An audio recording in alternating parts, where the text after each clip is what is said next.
दोस्तों, जरा सोचिए, एक ऐसा मंदिर जिसे नष्ट करने के लिए तोप के गोले दागे गए, लेकिन जैसे ही वो गोले मंदिर की दीवारों से टकराए, वो बारूद से फूलों की पंखुड़ियों में बदल गए। एक ऐसा दरवाज़ा जहाँ से भारतीय सेना का कोई भी जवान सीमा पर जाने से पहले आशीर्वाद लेना नहीं भूलता। आज हम आपको लेकर आए हैं उत्तर प्रदेश के हाथरस जिले के एक ऐतिहासिक गांव कुरसंडा में, जहां सादाबाद क्षेत्र की लुप्त हो चुकी करबन नदी के किनारे स्थित है लगभग 600 साल पुराना चमत्कारी मां अटाकी देवी मंदिर। सबसे पहला सवाल जो सबके मन में आता है वो ये कि इस मंदिर का नाम अटाकी मंदिर कैसे पड़ा। तो चलिए इतिहास के पन्नों को पलटते हैं। आज से करीब 600 साल पहले इस ऐतिहासिक गांव कुरसंडा में मिट्टी के 4 बहुत बड़े और ऊंचे टीले हुआ करते थे। इन्हीं में से एक सबसे ऊंचे टीले पर माँ भगवती पिंडी के रूप में साक्षात प्रकट हुई। हमारे ब्रज क्षेत्र और स्थानीय देहाती भाषा में किसी ऊंचे स्थान, ऊंचे चबूतरे या मिट्टी के ऊंचे टीले को अट्टा या अटारी कहा जाता है। चूंकि माता रानी एक ऊंची अटारी पर विराजमान थी, इसलिए गांव के बुजुर्गों और भक्तों ने उन्हें अटारी वाली माँ कहना शुरू कर दिया। और दोस्तों, समय के साथ यही नाम अपभ्रंश होते होते अटारी से अटाकी वाली माता बन गया। अब बात करते हैं उस चमत्कार की जिसे सुनकर आज भी लोगों के रोंगटे खड़े हो जाते हैं। यह घटना मुगल शासनकाल की बताई जाती है।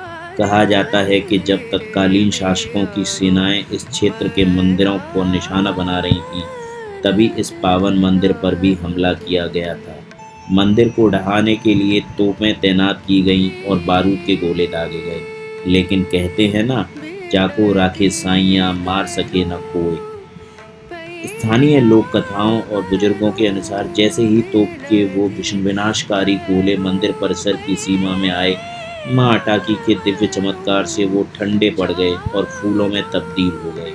इस घटना ने हमलावरों को भी घुटने टेकने पर मजबूर कर दिया।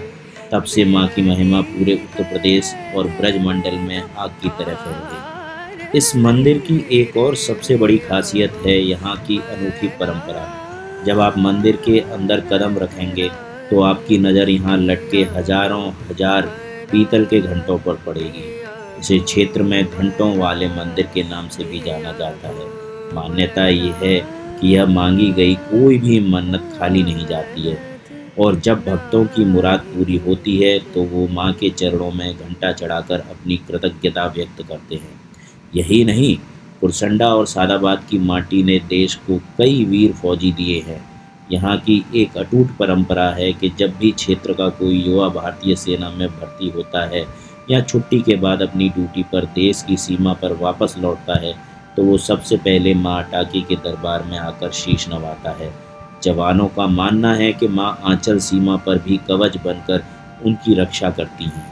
माँ अटाकी केवल एक मंदिर नहीं, बल्कि कुरसंडा के हर परिवार की रग रग में बसी हैं। परिवार में कोई भी मांगलिक कार्य हो, जैसे शादी, ब्याह या बच्चे का जन्म, दुनिया के किसी भी कोने में रहने वाला कुरसंडा का मूल निवासी यहाँ जात या थोक लगाने परिवार सहित ज़रूर आता है। साल में आने वाले दोनों नवरात्रों में, खासकर अष्टमी और नवमी के दिन, यहाँ पैर रखने की जगह नहीं होती। विशाल मेला लगता है, माँ को 56 भोग लगाए जाते हैं और सबसे खास बात, यहाँ ब्रज का पारंपरिक जिकड़ी कीर्तन होता है, जिसे सुनने के लिए दूर दूर से लोग आते हैं और पूरी रात माँ की भक्ति के सागर में गोते लगाते हैं। तो दोस्तों, यह था हाथरस के ऐतिहासिक गांव कुरसंडा में स्थित माँ अटाकी देवी मंदिर का गौरवशाली इतिहास। अगर आप कभी हाथरस या सादाबाद के रास्ते से गुजरें तो माँ के इस दिव्य दरबार के दर्शन करना बिल्कुल न भूलें। आपको माँ अटाकी के इतिहास की यह जानकारी कैसी लगी, हमें कमेंट बॉक्स में जय माता दी लिखकर ज़रूर बताएं। अगर वीडियो अच्छी लगी हो तो इसे लाइक करें, अपने परिवार और दोस्तों के साथ शेयर करें और हमारे चैनल को सब्सक्राइब करना न भूलें, ताकि ऐसी ही और भी ऐतिहासिक और धार्मिक जानकारियाँ हम आप तक लाते रहें। मिलते हैं अगली वीडियो में, तब तक के लिए जय माता दी, नमस्कार।